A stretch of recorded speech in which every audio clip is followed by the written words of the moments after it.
ब्रह्म ज्ञान कैसे होता है? ब्रह्म ज्ञान के लिए क्या क्या शर्तें हैं, इस पर सुनेंगे रामकृष्ण परमहंस की अमृतवाणी से।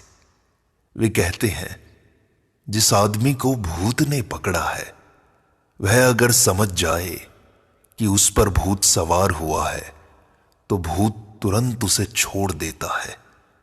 इसी प्रकार मायाग्रस्त जीव यदि समझ जाए कि वह माया पाश में बंधा हुआ है तो वह शीघ्र ही उससे मुक्त हो सकता है। जो अपने भावों के राज्य में चोरी धोखेबाजी नहीं करता वही परम धाम को पहुंच सकता है, अर्थात सरल विश्वास और निष्कपट भाव से ही सच्चिदानंद की प्राप्ति होती है। एक ने कहा था, वस्तु का मूल स्वभाव कभी नहीं बदल सकता। इस पर दूसरे ने उत्तर दिया था, जब कोयले में आग प्रवेश कर जाती है तब उसका स्वभाव सिद्ध कालापन भी दूर हो जाता है। इसी तरह मन जब ज्ञान की अग्नि में जल जाता है तो उसका मूल बंधन कारक स्वभाव नष्ट हो जाता है। मन ही सब कुछ है। मनुष्य मन से ही आबद्ध है और मन से ही मुक्त है। मन मानो धोबी के यहां से धुलकर आया हुआ सफेद वस्त्र है। उस पर जो रंग चाहे चढ़ा लो वही चढ़ जाएगा। देखो ना, अगर कुछ अंग्रेजी सीख लो तो बात करते समय मुंह में अंग्रेजी शब्द अपने आप आने लगते हैं। संस्कृत पढ़कर पंडित श्लोक बोलने लगते हैं। मन को यदि कुसंगति में रखो तो वैसी ही बातचीत, वैसी ही विचारधारा हो जाएगी। यदि भक्तों की संगति में रखो तो ईश्वरीय प्रसंग, ईश्वर चिंतन, यही सब होते हैं। मन ही सब कुछ है। एक और स्त्री है, एक और संतान।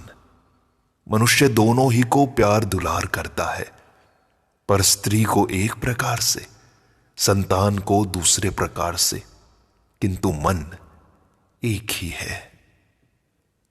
मन में ही बंधन है और मन में ही मुक्ति। अगर तुम कहो मैं मुक्त हूं, मैं ईश्वर की संतान हूं, मुझे कौन बांध सकता है, तो तुम मुक्त हो ही जाओगे। जिस आदमी को सांप ने काटा है वह अगर पूरे विश्वास और दृढ़ता के साथ कहे कि मुझ पर विष नहीं चढ़ा, विष नहीं चढ़ा, तो अवश्य ही उस पर विष का परिणाम नहीं होता। एक व्यक्ति पूछता है कि मैं मुक्त कब होऊंगा? तब श्री रामकृष्ण कहते हैं, जब मैं नहीं रहेगा, अहंकार नहीं रहेगा। मैं, मेरा अज्ञान है, तू, तेरा, यह ज्ञान है। एक शिष्य को किसी के विश्वास को अंधविश्वास कहकर निंदा करते हुए देखकर श्री रामकृष्ण ने कहा था, अच्छा, क्या तू मुझे समझा सकता है कि यह अंधविश्वास क्या होता है? विश्वास तो पूरी तरह अंधा ही होता है। उसे भला आंखें कब होने लगी? या तो कह विश्वास, नहीं तो कह ज्ञान। नहीं तो विश्वास के भीतर भी कुछ विश्वास अंधे हैं और कुछ की आंखें हैं। यह भला कैसी बात हुई? भगवान पर विश्वास न होने के कारण ही मनुष्य को इतना कष्ट भोगना पड़ता है। ब्रह्म ज्ञान के लिए आवश्यक शर्त है विश्वास, दृढ़ विश्वास। शारीरिक लक्षणों पर से भी पता चलता है कि किसके भीतर विश्वास है, किसके नहीं। जिसकी हड्डियां निकली हुई हों, जिसकी आंख भीतर धसी हुई हो, या जो काना हो या एंचाता ना हो, उसे आसानी से विश्वास नहीं होता। दूसरों को मारने के लिए ढाल तलवार की जरूरत होती है। स्वयं को मारने के लिए एक नहरनी ही काफी है। दूसरों को समझाने के लिए अनेकों शास्त्र, दर्शन इत्यादि का अध्ययन करना पड़ता है, पर स्वयं की मुक्ति के लिए किसी एक ही शास्त्र वाक्य पर दृढ़ विश्वास हो तो काफी है। एक ने पूछा कि हिंदुओं के बीच नाना धर्म मत, नाना पंथ प्रचलित हैं, उनमें से कौन सा मत ग्रहण करना चाहिए? तब श्री रामकृष्ण ने कहा, पार्वती ने महादेव से पूछा था, भगवन, सच्चिदानंद की प्राप्ति का मूल उपाय क्या है? महादेव ने कहा, विश्वास। मत या पंथ से कुछ बनता या बिगड़ता नहीं। जिस मत की शिक्षा दीक्षा मिली है, उसे विश्वास के साथ उसी मत के अनुसार साधना करनी चाहिए। विश्वास और ज्ञान में परस्पर संबंध है। विश्वास जितना बढ़ेगा उतना ही अधिक ज्ञान प्राप्त होगा। विश्वास न हो तो ज्ञान की आशा करना व्यर्थ है। जो गाय चुन चुन कर खाती है वह दूध कम देती है, और जो गाय घास, पत्ती, कड़वी, चोकर, भूसा जो मिले वही फटाफट खा लेती है, वह अच्छा दूध देती है। उसके दूध की धार नहीं टूटती। जिसमें विश्वास है उसमें सब है। विश्वास नहीं तो कुछ भी नहीं। ब्रह्म ज्ञान विश्वास के द्वारा ही पैदा होता है। अगर तुम्हें ईश्वर लाभ करने की इच्छा हो तो दृढ़ विश्वास के साथ उनका नाम लेते जाओ और सत असत का विवेक किया करो। बालक की तरह सरल विश्वास हुए बिना ईश्वर नहीं मिलते। मां ने कह दिया कि वह तेरा भैया है, बस उसको 16 आना विश्वास हो गया कि वह मेरा भैया है। मां ने कह दिया कि कमरे में हवा रहता है, बालक ने पूरा पूरा विश्वास कर लिया कि कमरे में कुछ रहता तो है। इस तरह बालक के जैसा विश्वास देखने पर भगवान को दया आती है। सांसारिक विषय बुद्धि के द्वारा वे मिलते नहीं। ब्रह्म ज्ञान के लिए आवश्यक शर्त है विवेक। इस पर विचार किया करो कि कामिनी और कांचन अनित्य हैं, एकमात्र ईश्वर ही नित्य है। रुपए से क्या मिलता है?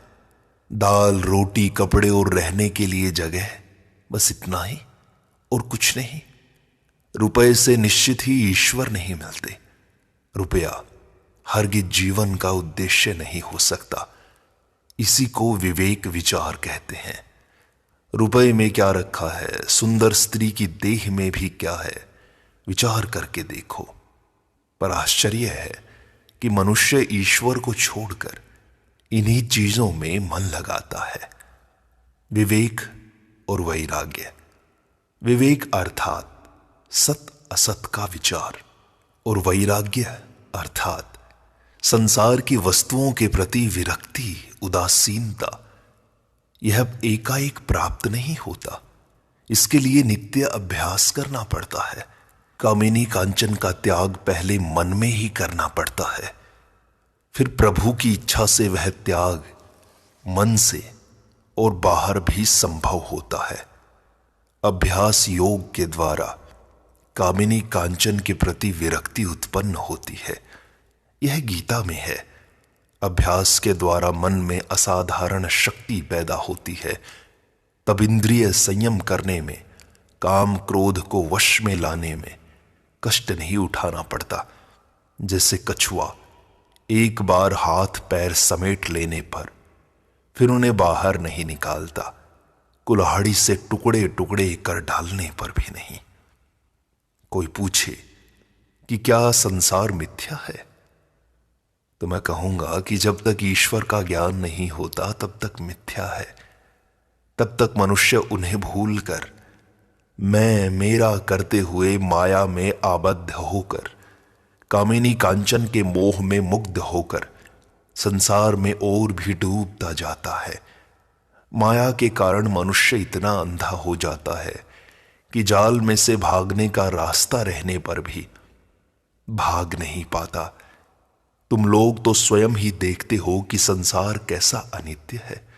देखो ना, यहां कितने लोग आए और चले गए, कितने पैदा हुए और मर गए। संसार इस क्षण है तो दूसरे क्षण नहीं, यह अनित्य है, ऐसा विचार करते रहो और धीरे धीरे तुम्हारा मन निर्मल हो जाएगा और तुम्हें ब्रह्म ज्ञान की प्राप्ति हो जाएगी।